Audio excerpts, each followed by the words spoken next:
Sports lovers, welcome to Sports TV. Today's episode, I'm going to talk about Conor Benn, who has issued a press statement with regards to the adverse finding and the investigation going on between UCAD and the WBC, which is reported that the verdict would be out by the end of December. But before I get into the statement of Conor Benn, please remember to subscribe to Sports TV. Press the bell icon besides the subscribe button. Like, share, and comment. This is Africa's first choice online sports portal, and we will keep bringing you the best of sports anytime we can. Congratulations to Argentina and France for making it to the World Cup finals. It's going to be a cracker. Would Lionel Messi win his first World Cup to become or surpass Cristiano Ronaldo as the GOAT, or will France break Brazil's record of winning back-to-back FIFA World Cup? Now, back to boxing, and Conor Benn has officially... Oh, and I read the first paragraph. Conor Benn official. I want to start by saying this has been a very difficult time, not just for me, but my family and my team. I couldn't have got through this without the love and support of those closest to me and my supporters who stood by me. I am very grateful. From this first paragraph, Conor Benn is showing gratitude for those who have been with him through these dark times. And I think it is just proper for you to show appreciation if someone is with you through thick and thin. So this is very good for Conor Benn to start the statement this way. Now let me read the second paragraph. My team and I worked extremely hard over the past 7 years to make me the fighter I am today. We have never cut corners or cheated the grind in any way. Now he is now giving the bone a flesh, and he is stating or re-emphasizing his innocence, claiming he has never cheated, cut corners, or cheated the grind in any way. He has not cheated boxing. That means he and his team has done everything according to the books. So let's move on to the third paragraph. Now let me read the third paragraph.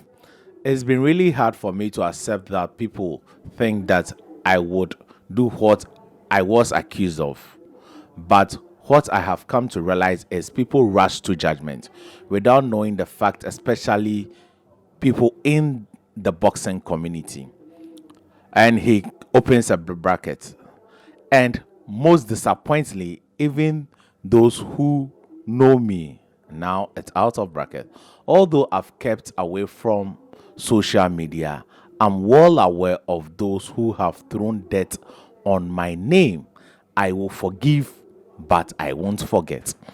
Now, Conor Benn is now stating that he is shocked by comments that are being made about him. He shouldn't be shocked, as he Conor himself, at a point in time, without knowing full facts of the Gerald Miller matter, which most people, including myself, think it was bad. He ended up passing judgment on Gerald Miller, saying that Gerald Miller was stupid to cheat himself out of a career payday. And this is a career payday for Conor Benn. Fighting Chris Eubank Jr. was a career payday. So measuring by the same measuring tape, then that means you have cheated yourself out of the same career payday. Yes, Gerald Miller, even in the first Anthony Joshua fight, though he failed a drug test, there was no investigation conducted, and there was no officials punishment or vindication of Gerald Miller. Only VADA found him to have failed a drug test. Aside that, nothing else. He, Conor Benn himself, went to the markets, did several interviews in bashing Gerald Miller. So why is he shocked while people are doing the same thing to him? The boxing community is a very, very, very small community. So People know people. People definitely, it's a small so someone knows someone who knows someone. So it's about you providing or proving your innocence. That is the most important thing. And if it doesn't, I think they handled the issue badly. Immediately this came out, they could have said that Benn failed two drug tests. When the Daily Mail reported it, that Benn has failed a drug test, when his team were reacting to it, they could have been forthcoming and admitted that the drug test Benn failed was two, because he initially failed one with the WBC clean boxing program. Then the second one was when he was scheduled to fight Chris Eubank Jr. So the later it was revealed that the drug tests were two, not one. That means you and your team are not forthcoming. You are not candid with the fans of boxing. So people will then have the right to come at you. Yes, Conor. People would have the right to come at you because you were not forthcoming, you were not frank, you were not truthful. If you had been truthful or even pulled out of the fight for to allow investigations to go on, this wouldn't have gotten here. But you and your team wanted to push the fight, and the fight was postponed 3 days. People had already bought tickets. People had already booked hotel accommodations. Their money have gone to waste. You may have refunded their tickets, but what about the hotel, the traveling schedule, all those things? If the fight was not made, people would have booked a weekend vacation elsewhere. But they may have to do last minute arrangements, which may anger them. So this was the doing of you and your team to for these judgments to be passed on you. Immediately the second fight was signed and they failed the drug test, you should have pulled out weeks ahead so that everybody would have a peace of mind. Now, let me go to the fourth paragraph. Tony Sims has had a clean gym for 26 years. I respect the gym. No one is bigger than the gym. We don't condone cheating or cutting corners. Tony Sims is a very good trainer and he is a good manager. He was the one who was trying to protect Conor, putting in the weight limits for Chris Eubank Jr. Or even though Chris Eubank admitted the weight limit himself, he was saying or he was insistent that if Conor or if Chris misses the weight by 1 pound, they are not going to fight. He will pull Conor out of the fight.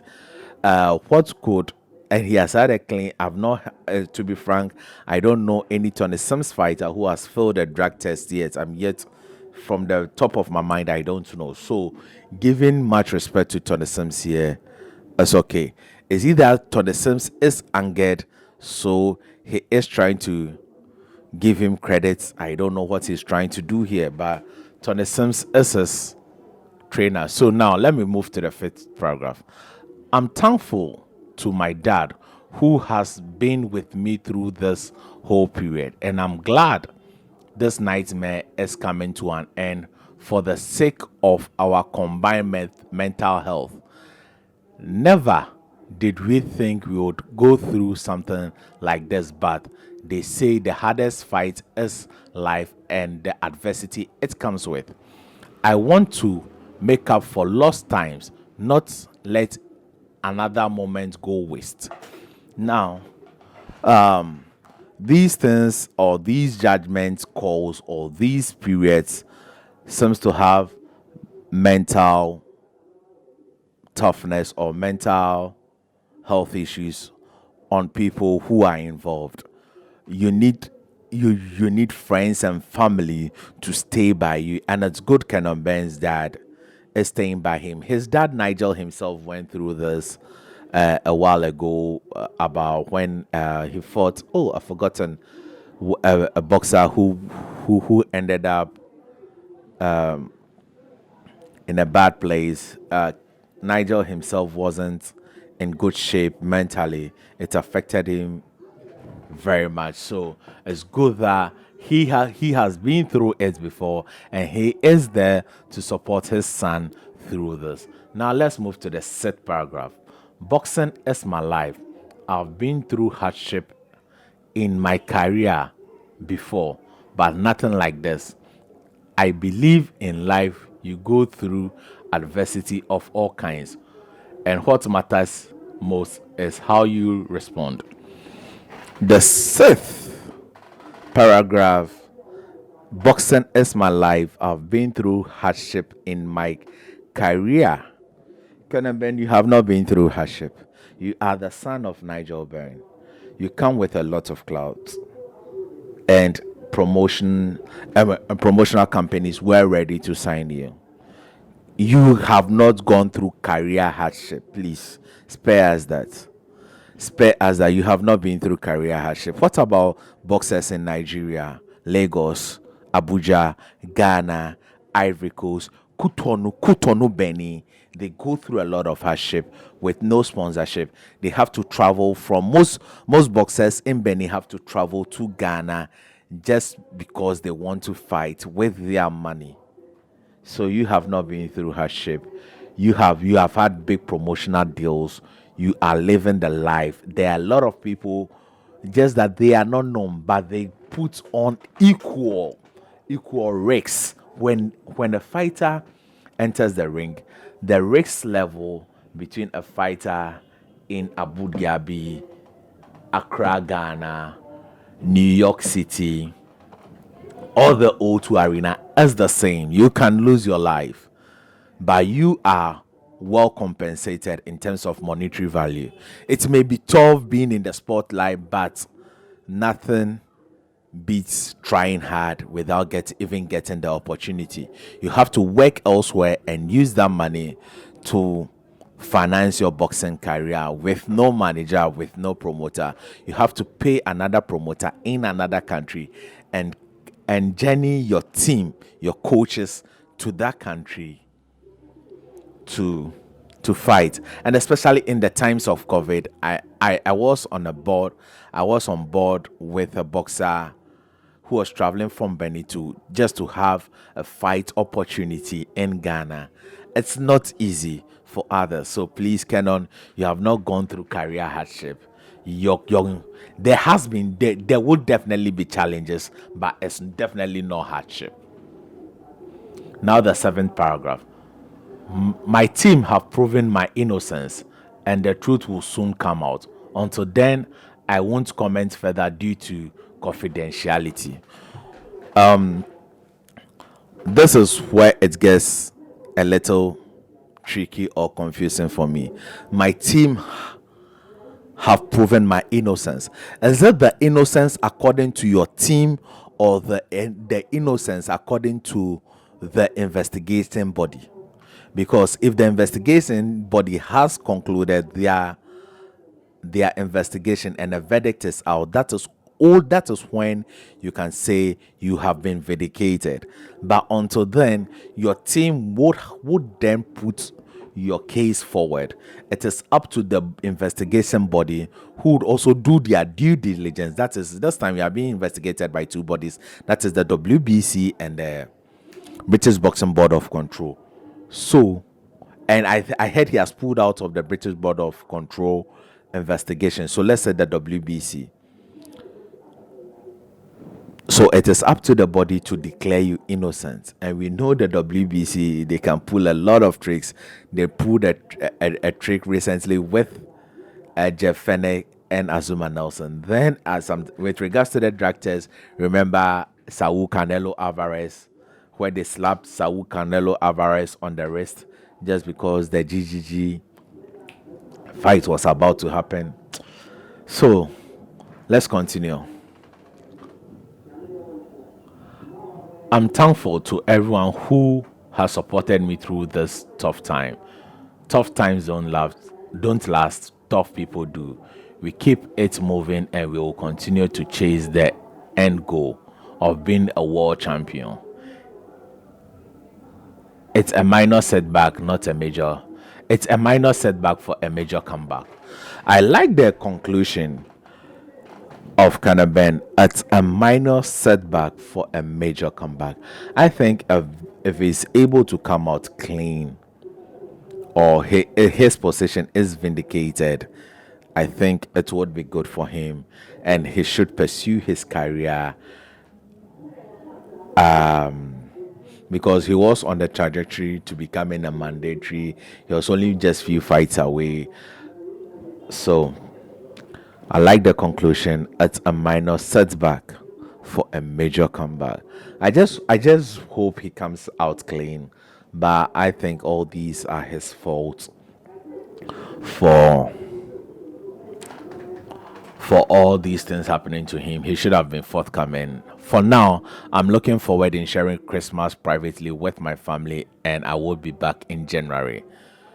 He being back in January, like I said earlier, the verdict would be out in December. Does it mean that Benn is already negotiating a fight for January? I don't think so. I don't think so. He is already negotiating a fight for January. I think he means the verdict would be out by January, and he Benn would be back in the public outline because he has stated that he'll be spending Christmas privately with his family.